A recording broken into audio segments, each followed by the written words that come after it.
چې کوشش مې کېږي پلرونه مې وفات سي په خپله غسل ورکوئ چې ستا د پلار عورت بل وینې په خپله وویني ستا د زوی عورت چې بل وینې په خپله وویني ستا د ورور عورت چې یې د بل وینې بل استنجا وایي تېر ووه غسل نه پر ملا فرض دی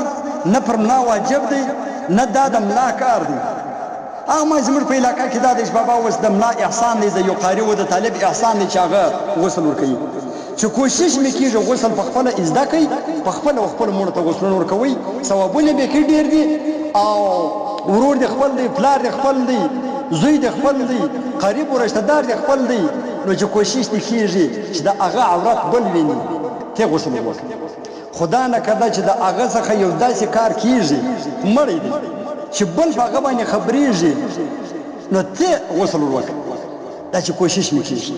خو د دې مړي د غسل تر فضیلته پورې یو روایت کې راځي چې یو وخت نبي علیه الصلاة والسلام حضرت علي کرم الله وجهه ته وفرمایل چې ای علي چې کوشش دې کېږي مړو ته غسل ورکوه ځکه کوم څوک چې مړو ته غسل ورکوي نو الله جل جلاله د ده اویا غټ ګناهونه ورمعافوي اویا ګناهونه ورمعافوي او اویا واره الله جل جلاله معافي ورته کوي بخښنه ورته کوي بیا نبی علیه الصلاة والسلام حضرت علي کرم الله وجهه ته فرمایي وایي که چیرې د دغه اویا مغفرتو څخه د دغه اویا بخښنو څخه صرف یو مغفرت یوه بخښنه پر دا ټوله مخلوق باندې تقسیم کړي نو دغه یو مغفرت به د دې ټولو دپاره کافي او شافي شي یعنی دومره اویا واره مغفرت به دې یوه انسان ته کوي که چیرې په دې اویا کې یو مغفرت په دې ټولو مخلوقات باندې وبېشي الله تعالی به دا ټوله وبخښي بس ګسل دغه د دې دپاره بس د ټولو مخلوقات دپاره دا دومره ثواب او دغه رنګه یو بل روایت کې راځي وایي چې یو څوک مړي ته غسل ورکړي او د غسل په دوران کې د دغه مړي یو عیب که چیرې و د غسل والا ته ښکاره سي او دی هغه عیب پټ کړي و چا ته نه کړي ښکاره چې یاره ما فلانکي ته غسل ورکوئ دغه دا عیب و هغه عیب یې پټ کړي نو الله جل جلاله د ده څلوېښت غټې ګناه ورمعافوي او کوم چا چې بیا د مړي دپاره قبر وکیندئ په قبر کې کار وکړي نو الله جل جلاله به د ده دپاره په جنت کې کور ور جوړ کړي او چې کوم چا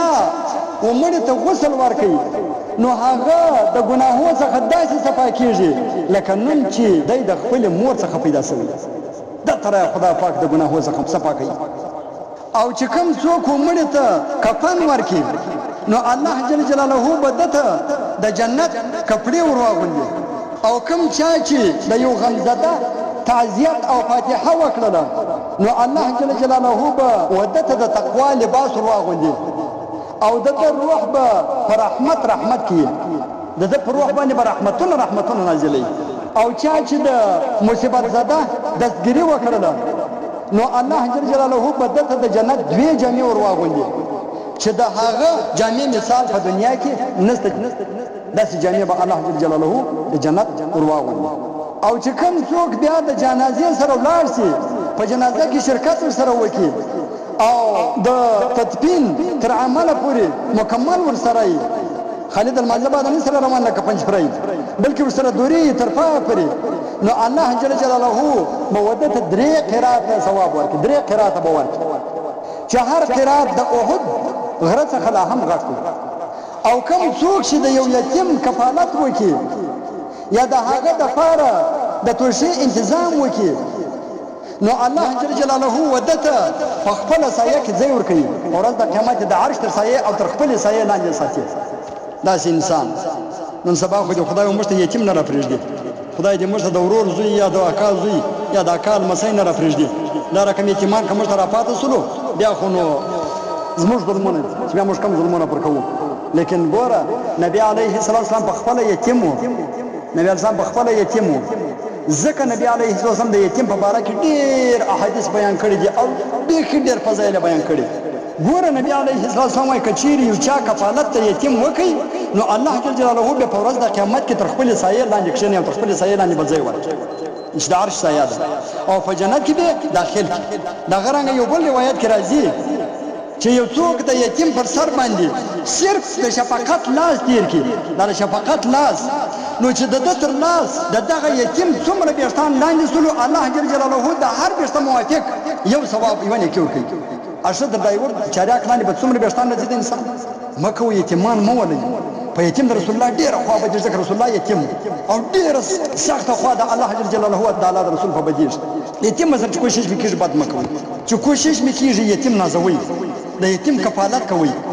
ګور زه تر دې برښنی واقعه د بیان بیان ان شاء الله بسوم ایو سړی را روان پر لارې باندې ایادي د الله څخه په ګندګي ولرس نو دې را روان چې د الله په چی صفه کوم شی نو آل دې کښنه روان اکسنه چې ورنږدې سول بعد اکسنه پر سر باندې لاس دی تیروي ای لاس په صفاکوي دغه پر سر باندې ای ګندګي لاس پر تیروي څنګه یې زوی په خیر شه لاس دغه په سر باندې صفات د دې څه پر سړی هم ګناګار نو کله چې دی وفات شو یو چا په خوب ولي چې الله تعالی څه در سره وکړل ول خدای تعالی خو بخښل ول څنګه وبخښل ته ډېر ګناګار او ډېر ظالم سړی ول نو ولا د بدر ته وکم ما یو وخت د الله په ګندګي ورس د الله د صفای د پاره شي نو چې ما د الله په صفا کړی وای نو لهدا یو څه روانو ما دغه پر سر باندې د الله داسې ومږي اغناز په صفا کوي د تمام څنګه یې شي په خیر زوی څنګه دا پښتنه برکول ادب راتل شي بابا خیرت په خیر وای الله جل جلاله هو چې هغه څنګه یتیم اش لاس پر سر تیروي هغه د استاد لاس په تیرېدو باندې ډیر خوشاله شو نو د هغه یتیم د خوشحالي په وجه باندې ما ته وغوښتل الله دې ګندګي په صفا کوي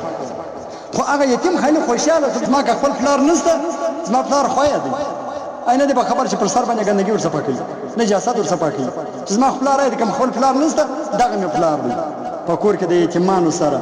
په کور کې د کونډو سره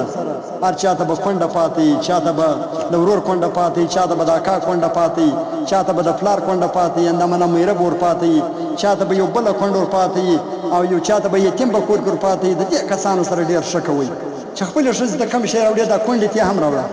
چې خپل زوی ته کم شی راوړي د یتیم ته هم راوړه نو دغه بستا د فار د شي ذریعہ جوړ شي د جنت ذریعہ به جوړ شي او بل چې زګي جنازه شرکت کې کوي د خدای د فار د عوض د فار مکه کوي چې یاره بیا زما جنازه نه راځي یا زما د ورور زما د فار جنازه نه راغلی درځه په دې باندې زم ورزم کنه نور کلم یار نه په دا د عوض باندې نه کوي خاص لله یا الله پاک دا سومنه کې دا کومه د ذکر کړل